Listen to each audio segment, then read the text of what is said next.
up, my people? Today we are going to talk about how to respond to gaslighting at work, part 2. Because part 1, you might have already seen. If you haven't, go check it out. It covers some of the fundamentals. But we want to take it further this time because I have heard from so many of you such nightmare gaslighting stories that I wanted to add something to what's already been recorded just so you have it handy. So while you're here, smash that subscribe button. Drop me a like and a comment, and let's dive in.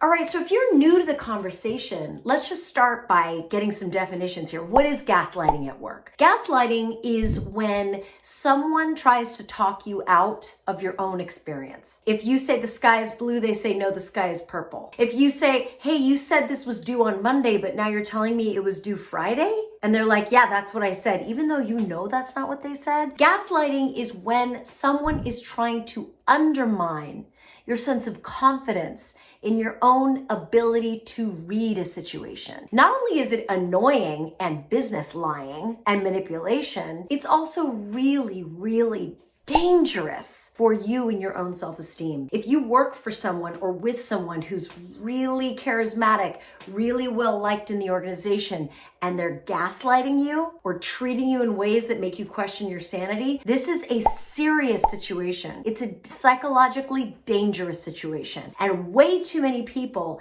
stay in this dynamic for too long. And what happens is they leave that job, they leave that role shrunken, right? Psychologically smaller, sometimes even physically smaller, because they're in such a state of like total free fall self-esteem wise. Because what happens is one of the basic tenets of having a solid sense of self is being able to trust that you can read a situation. When someone takes that away from you, it has a very real impact on your psychology and on your career, because if you don't have your confidence, what the hell do you have? So let's talk about some strategies for this. Number 1, when you know you're about to have a conversation with someone who likes to gaslight you, be very clear in that conversation about establishing what has been said. So if they say, okay, everybody got it? Everybody got it? They know what to do? Just say, hey, just want to clarify. We've agreed to the fact that I am doing X and it is due on Y deadline. Is that what you're hearing too? Clarify, clarify, clarify, clarify,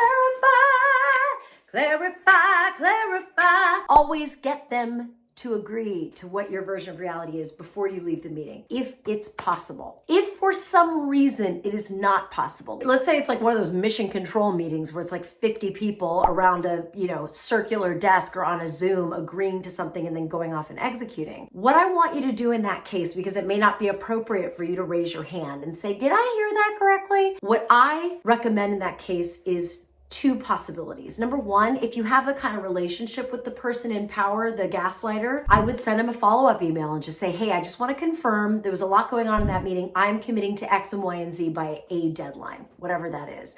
Or just anything that recaps it over email. That's an option. Now, if that is not an option for you because the chain of command doesn't allow for it, that's okay. I would connect with your manager, the person right above you, to say, hey, I came out of this meeting. This was my read. These are my actions. Do I have this right? Usually people are only too delighted to be like, yeah, thank you. Thank you for doing that because everything's moving fast. Yes, that sounds right. Or no, that doesn't sound right. In fact, it's funny. I was just on in a conversation with a new client, and we are doing a very large project together, and it's got a lot of moving pieces. And this client is not a gaslighter at all, but when there's complexity and moving pieces, I'm a huge believer in sending an email recapping what everyone just committed to. And I'm so glad I did, because when I sent it to her, she's like, oh, no. That's not at all what I heard. What I heard was this. And I was like, okay, we've got 2 versions here. Let's figure out what the single version is and move forward together, which we did. And thank God I did that, because I would have spun my wheels on a bunch of stuff that she didn't need. So the power of the email follow-up is huge. Now, let's say for some reason, whether it's the hierarchy or the personalities involved or the weirdness or whatever it is, let's say you can't have that follow-up email. What I want you to do is email yourself. Email yourself. hey self, here's what happened in this meeting. This is what I saw, this is what I heard, this is what she said, this is what he said, this is what we said. This is what I'm committing to, and mail it to yourself. Or keep a journal and write down what happened. Does that sound insane? Maybe it does. I don't know. But here's what I know. People that are hell-bent on deconstructing your reality and gaslighting you into thinking your version of reality isn't real, they're counting on the fact that you will not write anything down, you will not create a paper trail, so that when they trick you later, you'll question, oh, maybe they're right because my memory is so bad. Assume your memory is terrible and write it down. Here's the thing. If you ever get to a place in this gaslighting relationship where you need to get outside help, maybe you need to involve HR, maybe you need to involve an attorney. It's happened to people before where they have to get backup, legal backup. That attorney, that HR person, they need to see an established pattern of behavior. And if all you have is just like, well, a couple months ago, this thing happened and I think it was about that, that doesn't cut it. So have a paper trail. Huge, great, big, huge.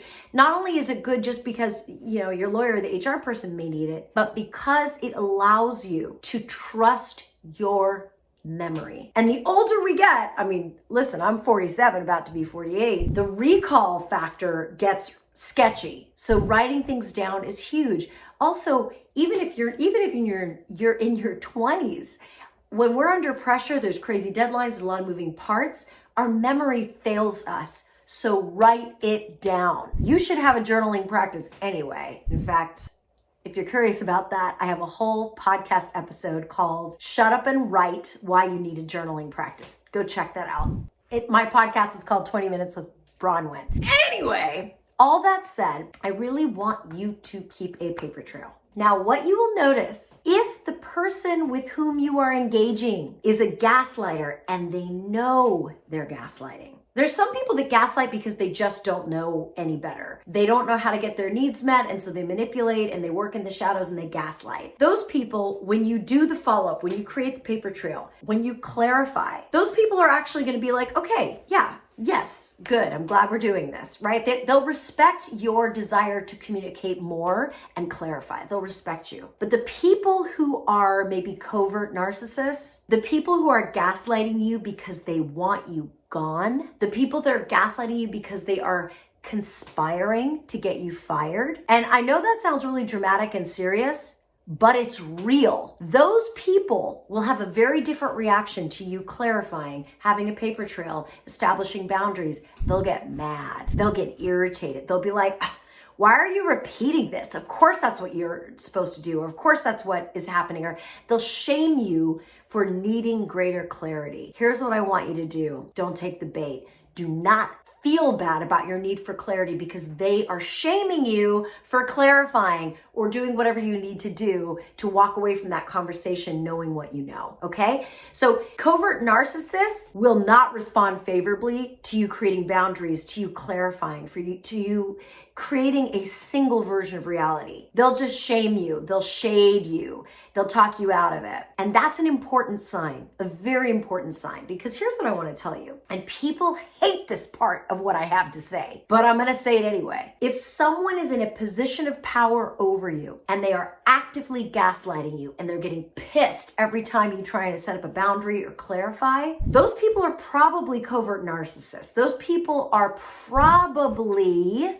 rallying the troops and making your life terrible so that you will quit. And if you don't quit, they'll find a way to get you fired. I'm just saying, when you're dealing with a personality like that, it's not sustainable. Somebody's got to go. It's going to be you or it's going to be them. If you're the one in power, there's a bunch of things you can do to fix this. You can talk to the person's manager, talk to them directly, get HR involved, get some witnesses involved, get a plan together. If you are not in a position of power and the person who holds all the power also holds HR in their back pocket, also holds the CEO in their back pocket, who do you think is going to win in this situation? It ain't going to be you. The only way you can deal in that situation is to deliver excellence every day, do your best, keep a paper trail, try and get HR to hear your perspective, but if they don't, get your resume, dust it off and up to speed, and go somewhere else. We stay way too long in situations we shouldn't be in. way too long. Be courageous enough to find your good elsewhere because it exists. Sometimes we get these blinders on and we're like, but I've been here for years, but this place is like family. Listen, jobs are not families. Jobs are not families. Families don't fire each other usually. Businesses do routinely, sometimes for very good reasons. Some people got to go. Sometimes it's because earnings weren't what we hoped they would be and we got to downsize. It's nothing personal. It's just business, like Michael Corleone would say. They are not your family. You know who's your family? Your family. Sometimes it's your family of choice. Do not sentimentalize work, okay? Relationships matter, connection matters, all that matters. But you also need to read the signs. And if people are conspiring against you and they're in a position of power and you aren't, it's time to bounce. It's time to move on. Now, if you find yourself in a pattern of several different jobs with the same kind of gaslighting dynamic, well, that's on you. And we'll cover that in the next video. I'll see you next time. I hope this was helpful. Drop me a note, let me know what you need, and shine on. We need your light.